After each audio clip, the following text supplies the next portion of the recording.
Alrighty, beautiful people, welcome back to the Verdi podcast. We have a very special guest today. Nina, welcome. Thank you. Now, first question for you. What gets you out of bed in the morning? Two things get me out of bed in the morning. Don't say coffee. No, you can say coffee. We love coffee. Workout mainly. Yes, good. We love an early sesh. Yeah, I mean, I am a morning person, so getting up early is like... What's it like? Because I'm not. Just naturally wake up in a good mood. I'm actually so jealous. Yeah, well, my partner's not a morning person, so it doesn't go very well together. I feel as though everyone marries the opposite. Oh, yeah, and no one ever converts. No. Like, I'm not a night owl at all. Yeah. So, yeah, morning workout, and then, of course, after the workout, I'm like, get me a coffee. Yeah. Especially an Australian coffee. Post-session? No, sometimes. Do you have pre-coffee and post-coffee, or just not post? Not yeah, pre. wowzers. Love that. Just and post. Australian coffee, better, right? Oh, yeah. I don't know how I'll be drinking an English coffee. Before you came to Australia, what was it coffee and you just like, this is all there is? Had to have a syrup in it. Yeah, okay. No syrup here. Just yeah, no, don't even think about it. Yeah. That's wild. Yep. That's actually wild. So, not from Australia originally. No. Talk me through what got you from where you started to here. So in terms of moving here? In terms of moving here, so where are you from? Yorkshire. Yorkshire, love that. Tiny little village called Liversedge in West Yorkshire. Yeah, awesome. For those playing at home that don't know where Yorkshire is, where's that? Good question. It's in England, I don't know where. What do you mean you don't know where you live? You live there. North of England. North of England, okay, I'm good. sure you can tell by the accent, it's a northern accent. Yeah, the north of England. Yeah, awesome. So you grew up there? Grew up there, yes. Yeah. When did you make the move across the pond? The 18th of June, 2024. So 2024. Yeah. Wowzers. So fresh. Fresh, yeah. Fresh off the boat. Absolutely. Yeah. Awesome. What like, I'm always fascinated by anyone that moves their life to a different part of the world. So talk me through like the process of going from I live in north of England to now I live in Melbourne. So 2018 to 2019, me and my partner did like long distance. So he went travelling, came here, did a year, did all his farming and all that stuff. Yeah. I came for 3 weeks and absolutely like fell in love with it. I was like, awesome. I want to live here, like 100% want to live here. Yeah. Finished my studies and then we travelled for 4 months around Japan and Southeast Asia. Yeah. And then we came and moved here and absolutely love it. The sun, obviously, was the main reason, and just the lifestyle here. Yeah, that's wild. That's wild, because anyone that lives in Melbourne would be like, the weather sucks. Yes. Yeah. Which it doesn't. I think we're spoiled a lot, especially this summer. It's been phenomenal. Yeah. What was like you said you love the lifestyle. What were the draw cards of the lifestyle? Like, obviously the weather's a little bit better than the north of England, I'd imagine. What else? Just everyone's really outdoorsy, positive. Yeah, mostly like outdoors, like the beach. Obviously, every UK citizen would say that.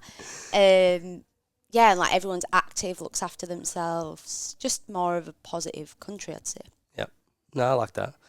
And then what was the process like going from deciding you were going to move to then actually making the change and coming across? So we decided in 2019, okay, we're going to do this. Yep. Obviously, there was so many, like, it always got pushed back for some reason. Yeah. But it was just saving, really, getting enough money to save. We knew we wanted to travel before we moved here. Yep. So it was just saving up the money and kind of sorting everything out before we came here so that we'd be comfortable when we actually got here. Yeah. And what's it been like the last eight months? Oh, amazing. So good.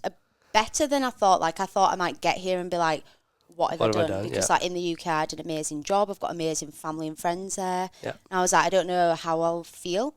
Absolutely love it. Awesome. Tell me, what have been your top 3 highlights from since you landed? Oh, that's a good question. Question without notice as well. So I went on. I train at a gym in Mornington. Met some girls there. We went on a girls trip. Awesome. My friend from England came over. Wolfgang CrossFit, get around them. Yep. If you want to do CrossFit, that's your go-to. Around the corner. So we went on a girls trip, went to WA. That was probably the highlight. Whereabouts did you go in WA? Fremantle, Margaret River and Perth. Amazing. Yeah, so good. Beautiful part of the world. Yeah, amazing. Like, still so much to see, but that was very, very nice. That would probably be my first one. Love that. What else? I would actually say, like, first getting here was a highlight. Like, being like, wow, like, this is amazing. Like, settling in. What were the overwhelming, like, emotions in that first, like, week or two? Like, was it, like, apprehension? Was it fear? Was it excitement? Excitement. Like, never once did I think, what have I done, which I thought I would. Yeah. And obviously, like, the first week is like a holiday. Like, it didn't process, but Yeah. I still don't feel like that. Yeah, that's pretty cool. And, like, obviously we've got a partner and got a pretty strong family. Yes. Family support network here. Yeah. Have you had times in the last 8 months where you, not that you've regretted the decision, but where you've, like, missed chunks of home? Yes, absolutely. Like, my brother had a baby since I've been here, so that was probably the period where I was like, oh, I wish I was at home now. Yeah. And then, like, when my friends go and do stuff as a group, I'm like, yeah, oh, I bit of wish I was FOMO. there. Yeah. Yeah. Yeah, that's. I guess that's normal, right? Like, there's always going to be that, like, you know, I really love the idea of, like, you can have anything you want, not everything you want. You just make your choice and get on with it. So Absolutely. you're like, yes, you'll miss out on that, but you get to create a whole life of memories here. Yeah, which is pretty cool. But you are going home soon. Yeah, 7 weeks. Yeah, that's huge. Yeah. That's huge. So, like, we'll get to that in a second, but talk me through what you do, why you're sitting with me here. Yeah, tell me more. Tell everyone, introduce yourself from a professional sense to everyone. Okay, so I am Nina. I've got a master's in public health and nutrition, and an undergrad in health and wellbeing and social care. This is water, by the way.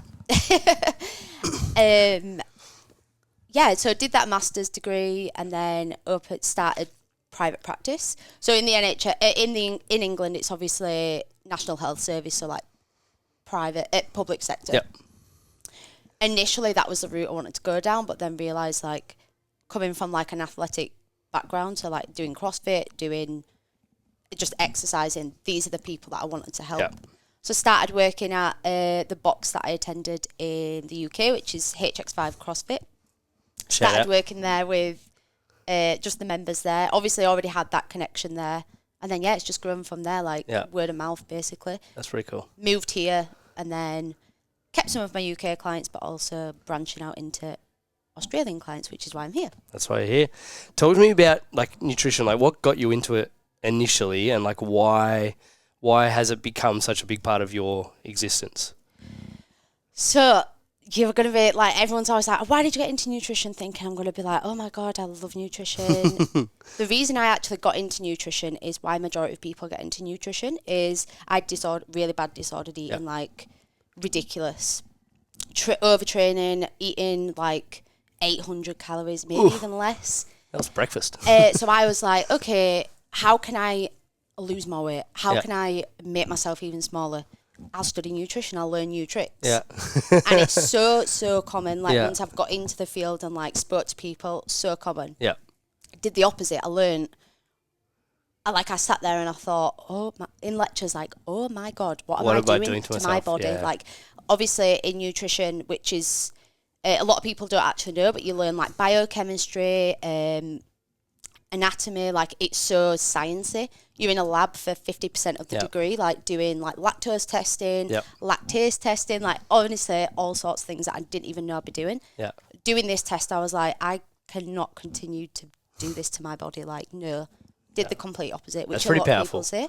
Yeah, and then that was like where the passion and the drive came from, because then I started noticing people like me, and I was like, listen, like, if you want to fuel, you want to perform, you need to do this, and fixing people's relationship with food is like center to everything that I do in nutrition. What would be your, and like answer this however you want, but what would be your like elevator pitch to say your like 60-second pitch of like what people should know about nutrition to the world? Like, if you were just in front of everyone, you're like, all right, I've got 60 seconds to tell you this is what is important for nutrition, what would you throw their way? So the main thing I would say is it's not as complicated as you think it needs to be. It's not. put this in your diet, put this in your diet, put this in your diet. You need to change this, you need to change this. It's what do you already do? Yeah. What can you put in? And the other things will naturally come out. And that's what I work with clients to do. It's not, okay, we're going to take this out, this out, this out. It's, okay, your sugar's high. I'm not going to focus on your sugar. I'm going to focus on your fiber's low. The thing to replace the sugar. We're going to increase your fiber. The sugar's going to naturally fall because the cravings are going to disappear because you're actually satisfied from your meals. Yeah. I would say don't do what your friend does. Yep. Or what you've heard is good. Don't follow TikTok and Instagram, things like that. Like, work with a professional that actually, like... Hang that in the Louvre. Seriously. Yeah, literally. For everything, I'm sure. Like, the whole fitness industry, don't do what your friend does. Yeah. If you saw it on TikTok, like, and it's not part of your program, don't send it to your coach. Say, hey, can we start doing this because it's on TikTok? Yeah. Yeah. I always say to clients, just because they've got 100k followers, they don't have qualifications. Yeah, which is hard. How, like, obviously with the proliferation of social media, since you would have got into your degree, what have you found the hardest aspects to push back against, or that you felt the need to push back against in terms of what people are learning online? I always say to clients, if you see something, ask me. Or if somebody tells you something, question it. Like, always, I say this to everybody, like, question my knowledge, question your PT's knowledge. Like, if they're telling you something to do with, like, nutrition, question them on it. Do they actually know why they're telling you that? I do it with me as well. I say to my clients, if you think I'm saying something and you've read different, question me. Yeah. Like... Because context is so important, right? And then actually being able to articulate the what and the why behind why you're trying to do something. Like, I think that's like, you know, you're obviously, everything you do is individualized. Like, you would have principles and frameworks that you would use for everyone. We're the same with coaching. But ultimately, the reason why you're doing something is different for most people. And being able to articulate that, for me, is the job of a coach. For you, is the job as a nutritionist. And I think that it's so easy to see a 15-second clip on Instagram and be like, oh, they're doing this, I need to do that too. Yeah, absolutely. And it's just making people aware. Yeah, there is some amazing advice online. Online is like TikTok recipes, and people do research these days before they make a reel and things like that. Yes. Do you think it's getting better? Like, overall, I guess this is a very ambiguous question because it depends on who you follow, but... Yeah. I think at the moment, I was actually talking about this with a client the other day. So obviously there's phases in social media. There's 1 week we're training every day, we're under fueling, we're eating only vegetables. The next we're doing carnivore. The next, at the moment, it's fuel for performance. Like, it's huge. There's and more of that. That is what I like. That's what I believe in. I think it is becoming better, but I think overtraining at the moment is in and is promoted more than it should be. Yeah, I would probably agree with that. I think, like, we're really, I feel as though we're really sheltered sometimes. Like, we're in a bubble of, like, well, this is how we structure our weeks. This is how we structure it. And then, like, you know, I've 9 months ago, I joined another local gym just to get out of this space when I'm training. Yeah. And it's some of the stuff I'm seeing is like, this is outrageous that I just forgot. No, I didn't forget. Yeah, I forgot. Let's go with I forgot. I forgot that it existed. I forgot that this is the way people thought or did things, just because I haven't been exposed to it. Yeah. And obviously, I imagine your Instagram would be very similar or your socials would be very similar in that you follow the people that you know that they know what they're talking about. Yes. Yeah. So when you I follow a handful of people that do the, like, reactions to what different people are doing. And I'm like, how do you guys follow so many people that are talking, like, about the wrong shit? Because I'm just like, I follow the 30 people in nutrition that I know they're dialed in terms of what the science says and what actually works.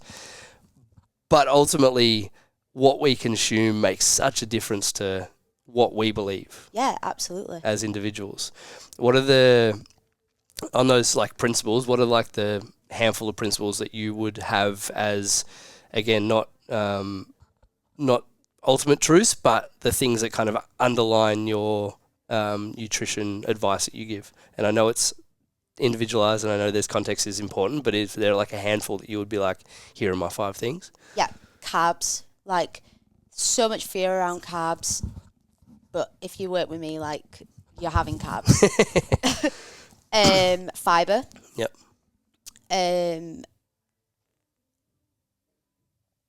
Obviously protein. Need more protein. Yeah, absolutely. Yeah. How much is too much? Is there too much? Yeah, there is too much. Yeah. Where the body wouldn't use it for recovery. What's too much? Would you say, like? It depends on obviously the person, but if you're eating like 3 grams per kilogram of body weight, you really don't need to be doing that. It depends on the the individual performance and goals and training volume and all that kind of stuff. Yeah, and like if you're in a high deficit, you want it. Proteins and macronutrients going to keep you the fullest for the longest. So we want to be higher in protein because we're eating less calories and we're probably going to be hungry. Yeah. But we also want to recover well, and there's loads of different factors. Menopausal women, we want more. Yep. Women at different points in the cycle, we need more protein. Yep. So many factors. Yeah. So that's 3. Yeah. Give me 2 more. Fruit and veg always, so micronutrients. And then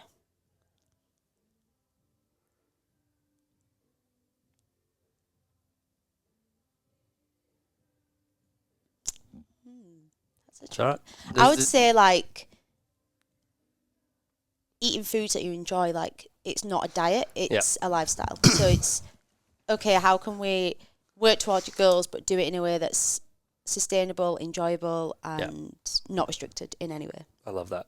Like we, again, not a nutritionist, but we do a nutrition and lifestyle aspect of our onboarding process, right? Yeah. And the first thing one of the big things we go through is nutrition, and like the first thing is like, I want you to eat what you want to eat. Yeah. As long as we shape it around what your goals are, right? Like if someone's wanting to train 4 times a week and they're playing, football on a Saturday and they're doing all these things, but they're like, I actually don't like protein. Like they're probably going to struggle, right? Or if they're like, I just want to go carnivore, I don't want to eat any carbs. It's like, well, if you want to be able to, run fast, jump high and do that stuff and actually feel okay afterwards, we're probably going to need some carbs. Yeah. So I think it's just a matter of like dialing in the things that you enjoy. Because this is the thing, food should, in my opinion, and sounds like you're the same, food should be enjoyable. Oh, absolutely. It is one of, if not the best part of our existence, literally, eating good food. So being able to utilize that in a way that fuels you, that sustains you, that makes you gives you a bigger capacity to do more. For me, that's what fundamentally it should be. Yeah, absolutely. And like with all my clients, I say, it's cultural, like we love food. That's how we socialise, that's how we sit with family, that's how, like all our events like Christmas, Easter are all based around food. So like if you need to get comfortable in that situation, and if you're not comfortable in that situation, then you need to work on that with your professional to kind of make yourself so that, particularly if you've got like children, like if they're in that environment seeing you uncomfortable, this is how it like gets passed on. So it's like working on it to be comfortable in that position, which for a lot of people is hard, but so worth it once you've it is pretty wild to see so many different relationships with food throughout our community. And like I feel as though our community is pretty switched on in terms of like what they need and what they want, and we tend to attract people that kind of already have a decent idea of what they're doing, which is annoying because sometimes, not annoying, but it's annoying sometimes because the people that you give advice to are the ones that don't need it. The ones that ask questions are like, dude, you know what you're doing. Right. And like, I think like to highlight your point from before is it's so much simpler than we make it out to be. Oh yeah, like, so much simpler. Like lots of fruit and veg, not too little, too much of anything, lots of protein, some good fiber, carbohydrates for energy, and drink your 3 litres of water and we're rolling. Yeah, absolutely. Like you don't need to cut anything out. You don't need to do anything drastic. It's just chipping away every single day, consistency. Yes. How do you, I've recently dived into tracking properly. I've done it in bursts for many different times across my journey, but I've spent the last maybe 3 months like tracking everything. Yeah. And I am loving it. Like it's almost like this will be part of my life forever now. Yeah. What advice would you have for people who want to, because I guess this is the more data we have, the more we can make little tweaks and changes, right? Yeah. What advice would you have for people? I imagine you would see people who love tracking and see people that hate tracking and see people that have that really negative relationship with it. Yeah. What advice would you have for someone that's like, oh, I really want to know what I'm eating, but I feel resistant to doing that? Yeah, so this is really, really common. So I get a lot of people come through, no, I'm obsessed with tracking. And I'm like, tracking should be an educational tool. It shouldn't control your life. Yeah. With my clients, it's okay, we track when we can. If we can't track, we don't track. Yeah. That's how we build that good relationship. Sometimes I might say to my clients, 2 days off tracking. Yeah. And that will give me an idea, okay, are you becoming obsessed with this or is it working for you? Yeah. But I would say it's an educational tool, like use it to understand the nutritional content of foods. Yeah. Some people think they're eating a high protein diet because they've had 3 meals of protein. They put it in, they've had 80 grams of protein, and I might have put their goal at like, I don't know, 150 grams, and they're like, oh my God, like. Yeah. And it's this is awareness, right? It's like actually uncovering the story we're telling ourselves, the narrative we have versus what's actually happening. Absolutely, like there's like, because ideally the gap between those two things is minimal, if non-existent. Yeah. Ideally non-existent, but most of us will be like, oh, yeah, I ate pretty well. Yeah. And like, I've always been training and food for me is a means to an end, right? It allows me, as long as I can do the shit I want to do, then whether I'm leaner or bigger or small, I don't really care. Yes. Yeah. But when you do that for long enough, those two paths get further and further and further away, and you end up going, oh shit, I'm actually like, having not enough protein, or I'm 800 calories over where I thought I was, where I should be. And I think that the more often you can just have it might be a spurt of 3 days, bring those paths closer together, it allows everything else to kind of dial in as well. Yeah. You don't have to track your training, right? You don't have to track what you lift in the gym, things like that. But if you're like, I have no idea what I've done, actually tracking what you're lifting will help you make progress. Yeah, absolutely. Yeah. Yeah, it's the same with food, like just knowing what you're putting in your body, knowing what your timing of food is like, okay, you're telling me you can't get through a session. Yeah. Let's look at when your last meal was. Yeah. You ate 5 hours ago, Yeah. and then you're expecting to go into a session and hit 80% of your 1 rep max on a back squat. You need some carbs closer to that. And I assume that might be one of the answers, but what are the handful of corrections that you feel as though you make the most often with people's diets? Pre-workout, fueling. Yep. Meal timing. So a lot, majority of people are so out of touch with their bodies that they don't know when they're hungry, they don't know when they're full. So hunger and fullness is something that I work on clients with. Yep. Even if at the start they're like, I don't want to work on that. Yeah. I'll put it in there, and I'm like, okay, let's put this meal structure in place. You'll be fueled properly and we'll get back in touch with hunger. Yeah. A couple of weeks later, they're like, oh my God, I know when I'm hungry, I know when I'm full. Yeah.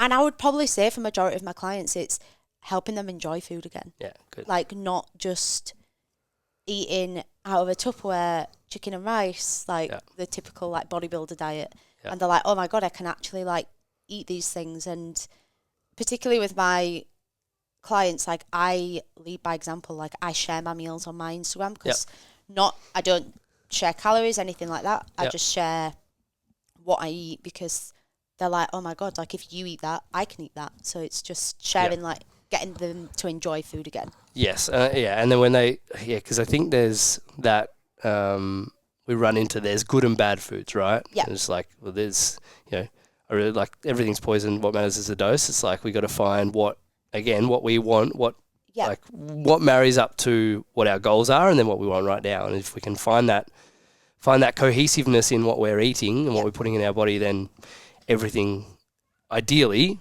finds a happy medium where we're I'm eating what I want, but I'm also, whether it's 80-20 rule or whatever, I'm dialing in the majority so that I get to eat what I want.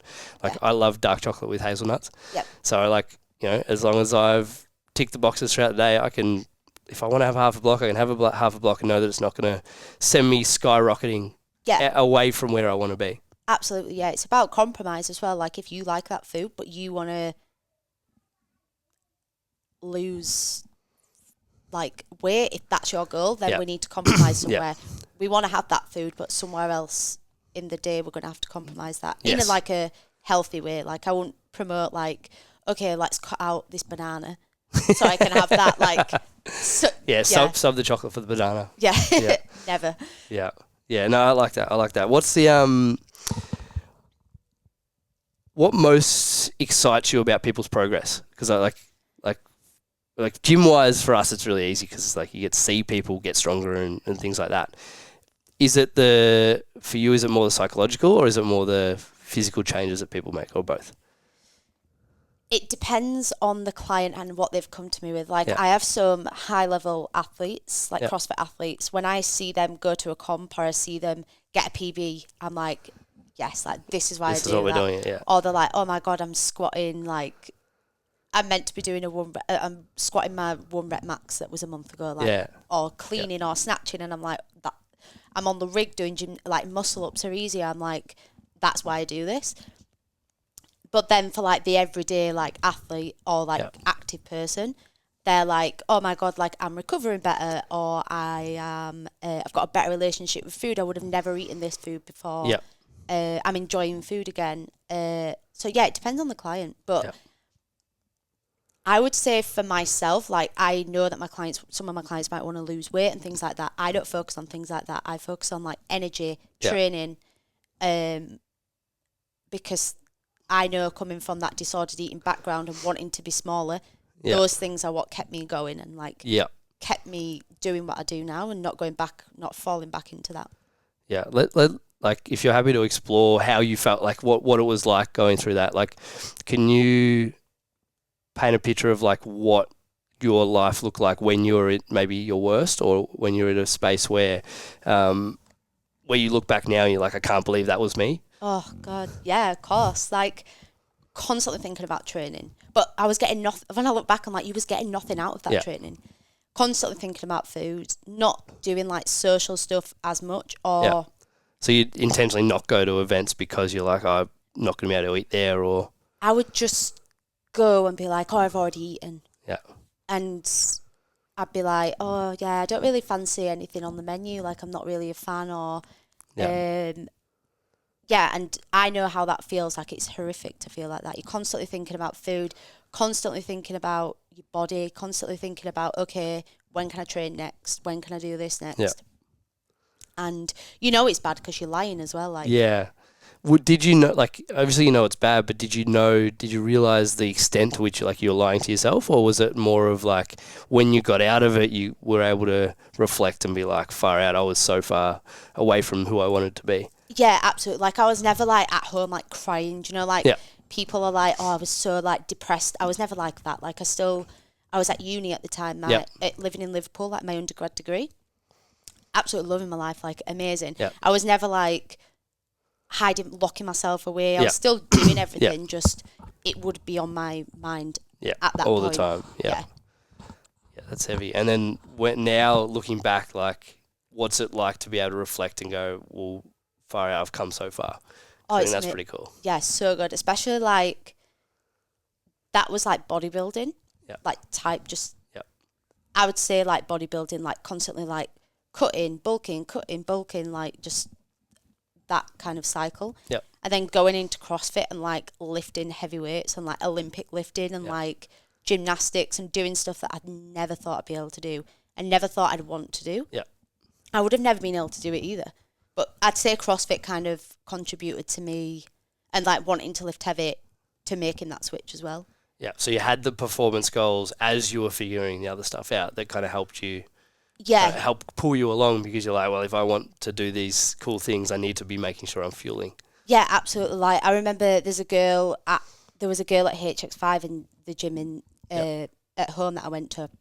She was cleaning and jerking like 110 kilograms, 100 kilograms, and I was like, I want to be like this. And I remember having a conversation with her and she was literally saying like, you've got to eat. Like, if you want to get like this, you've got to eat. And I was like, oh my God. But tables have turned because she's actually a client now. So it's like, that's pretty cool. That is how amazing. Cool is that, because right? she was the girl that like, I was like, wow, like she is amazing. Yeah. And now I'm helping her with her performance goals. Yeah. And it's, 360. Yeah, that's pretty cool. What are the what are the areas that you find like people who are high level like that, what are the areas that you feel as though they need the most help with? Timing. And this usually eating the same foods consistently. And then when we look at things, I'm like, okay, you're eating the same foods every single day. Are you getting enjoyment out of it? Yeah. Are you making progress? And they're probably really deficient in something as well, because when we look at it, I'm like, your iron's low, but because you're eating the same foods every day, your iron is really low. Yeah, okay. Yeah, so I guess if you have a deficiency and you're eating the same shit every day, you have that like slow decline. Yes. Because it's not coming from anywhere. Yeah, absolutely. Yeah. Talk me through, I'm really interested, and I'm sure the humans listening are watching. Talk me through your process when you onboard a new client. What do you go through? What do you chat about? Give us an overview of like what are the things that you cover. Yeah, so first of all, it'd be consultation, like having a conversation of their goals, medical history, like what they've done before, what they want to work on, things like that. Yep. And then from there, it would be tracking their current diet for 3 to 7 days, depending on what I think. So if they're like high level athlete, it would be like 7 days. Yep. If they were training for like a marathon, it would be like 5 to 7 days. Yep. And just the general like gym goer or active person, it'd be 3 to 5 days, depending on what I thought after that conversation. Okay, are they doing, how much is their diet change on a weekday and a weekend, things like that. And then from there, I'd analyse their current diet. So put it through the system, Nutritics that I use, brings up everything on a report. So like carbs, fats, protein, like vitamins, minerals, everything. So you go through the whole shebang? Yeah, absolutely. Then produce a report, and then we'd go through that report. Yeah. From there, work on like whatever the report's flagged basically that they need to work on. Yeah. What would be the most common things that pop up initially for, obviously it's different for different populations, just go like general gym goer who wants to be happier, healthier. Yeah. Do you know everyone, apart from vegetarians, fibre. Yeah. Every single person that where do we get our fibre from? So there's different types of fibre. Yep. But I'd say fruit, vegetables, whole grains. Eat more fruit. Yeah, eat more fruit. But then there's obviously prebiotics as well, which are fruit and vegetables, but also come from like drink. There's all sorts of like prebiotic supplements and things out there now. But main thing, fruit, vegetables, whole grain sources. Yeah, awesome.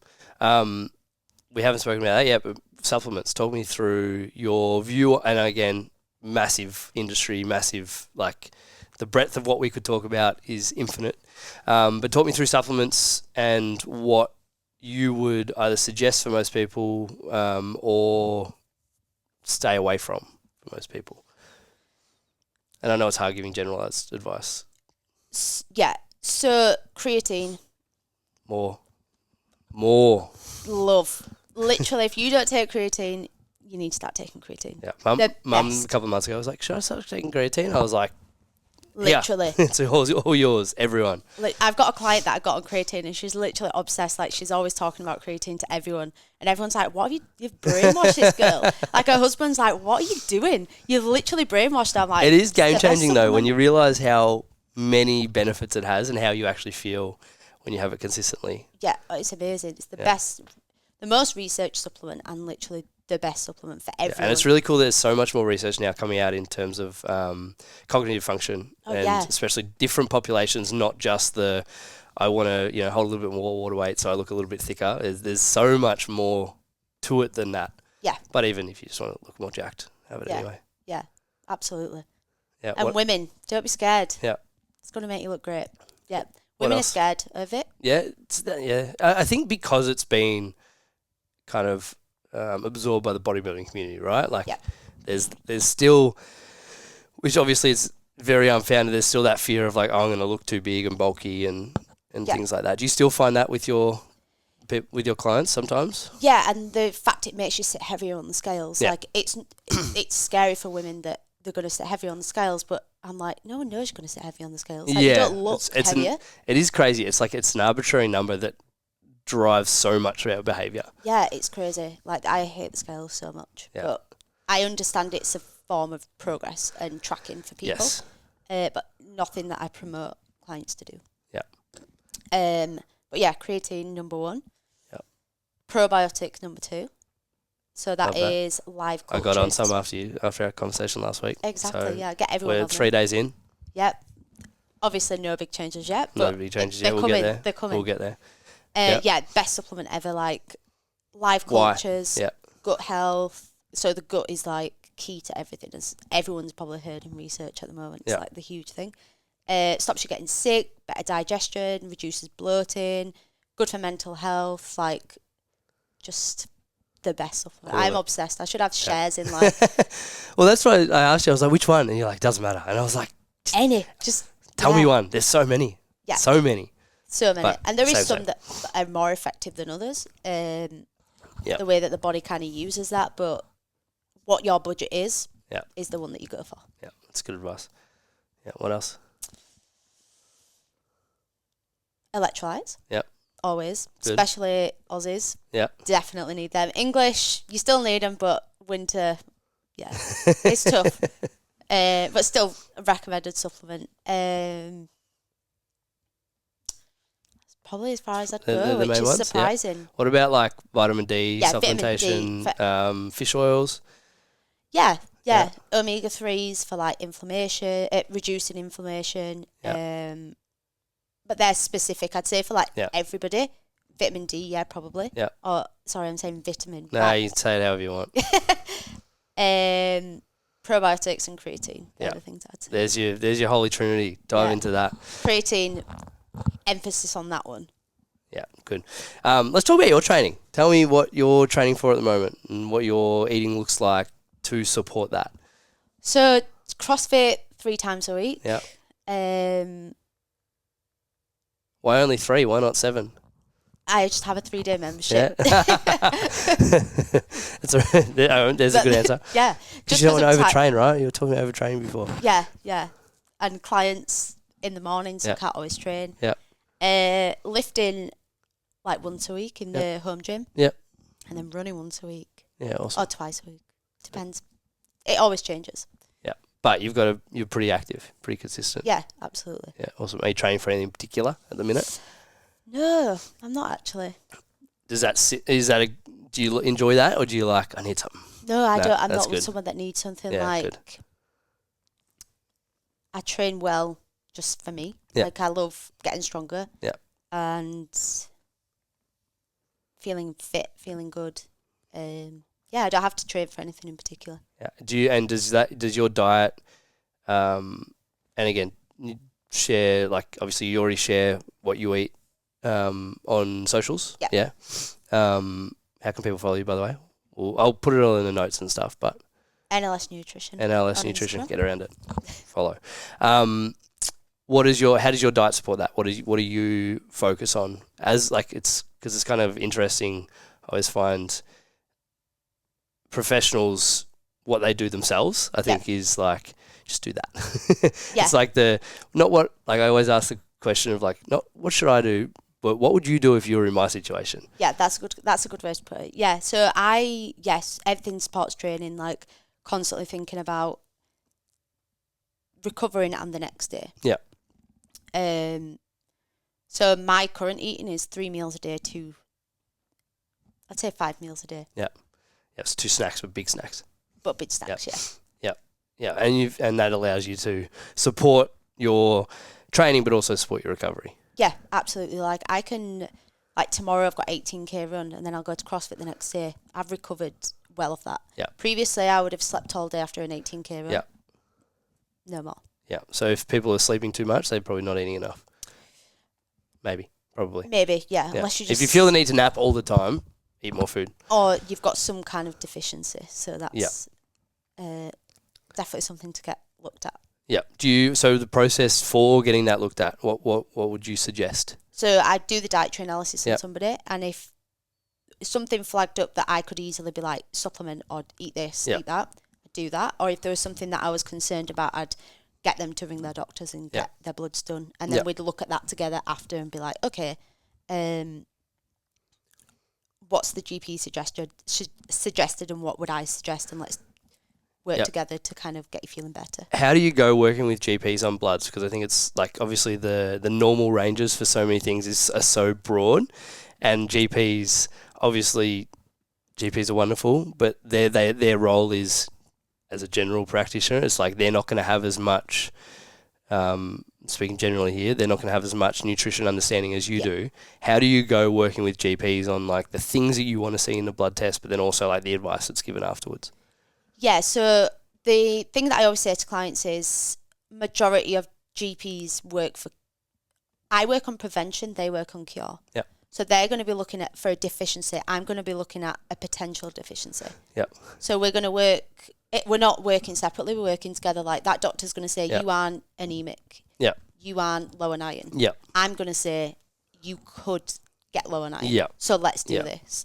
That's nothing against GPs. Like they're absolutely great, but we work in different ways. Yeah. So it's working together.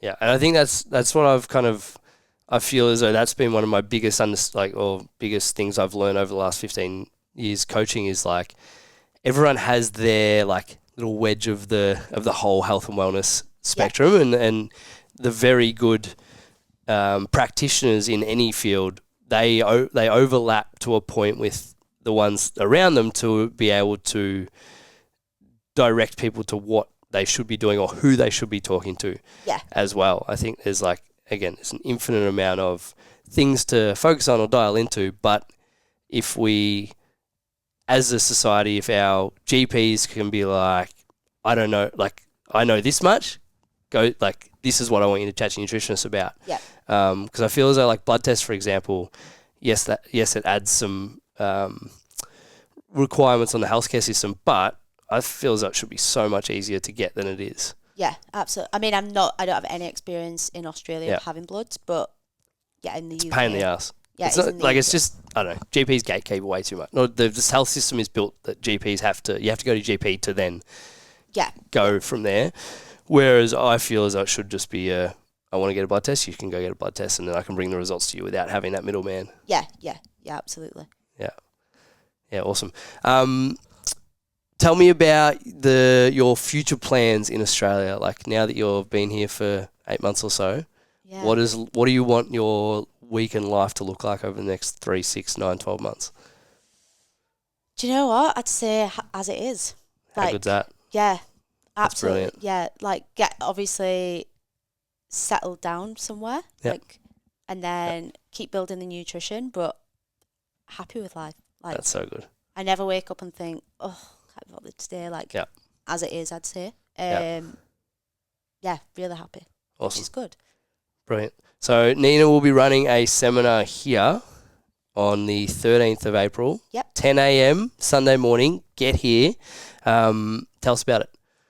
Yeah, so it's going to be going through like fueling for performance. So stuff that I've spoke about today, but in more depth. Yep. Obviously generic, not individual, but there'll be opportunities to do that. Yep. Covering all aspects of nutrition that personally I think everyone should be working on. And just like some demyth, like some things that are on social media, maybe like picking them apart a little bit. But yeah, like even like if there's something you want to cover before the 13th, send it over. Happy to cover that.